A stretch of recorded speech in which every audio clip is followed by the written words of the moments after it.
আমার মরণের কতদিন বাকি আমি জানিলাম না গো আল্লাহ, মরণের কতদিন বাকি কনা আমার মরণের কতদিন জানিলাম না গো আল্লাহ, মরণের কতদিন বাকি। আর আজরাইল আসিয়া যখন বাবা আমি যেখানে আইসা পড়ছি, আমি এশার নামাজ পড়ছি নি, কোথায় পড়ছি?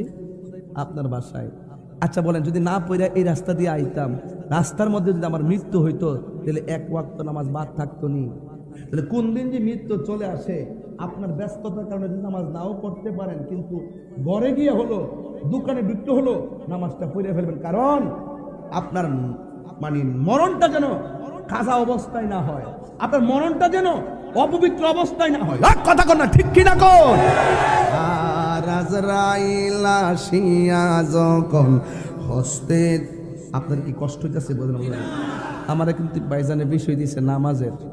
এরপর আমি শুধু নামাজের ওয়াজ করতেছি, আমি হাকিকতে নামাজের ওয়াজ করতেছি, হাকিকতে একটু ভিতরটি একটু ওয়াজ করতেছি, যেন মানুষ মারেফতের নূর পায়। সুবহানাল্লাহ কোন গেলি। আর নামাজ তো সবাই পড়ে, কিন্তু হুজুরি কলব কয়জনের থাকে? হুজুরি কলবটা যেমন জারি হয়, আমি ওই মোকামে ঢুইকে ওয়াজ করতেছি। যদি বুঝেন তাহলে ইনশাল্লাহ আগামীকাল থেকে নামাজি হয়ে যাবে। হ্যাঁ, কষ্ট হবে আপনাদের। আর আজরাইল আসিয়া যখন হস্তে দিবা ধরি, তখন আমার মনা ভাই করবা লুকালুকি আমি জানিলাম না গো আল্লাহ, মরণের কতদিন বাকি আমার মরণের কতদিন বাকি আমি জানিলাম না গো আল্লাহ, মরণের কতদিন বাকি। আর 40 দিনের আগে ভাইরে মৌতের নিশানি। যদি কোনোদিন সুযোগ পায়, 40 দিন আগে কয়টা লক্ষণ দেখলে বুঝবা যে তোমার 40 দিনের ভিতরে চলে যেতে হবে। এই বিষয় নিয়ে আলোচনা করবো ইনশাআল্লাহ। যেহেতু আজকে ওই বিষয়ে ঢুকতেছি না, এরপর স্মরণ করে দিয়ে গেলাম।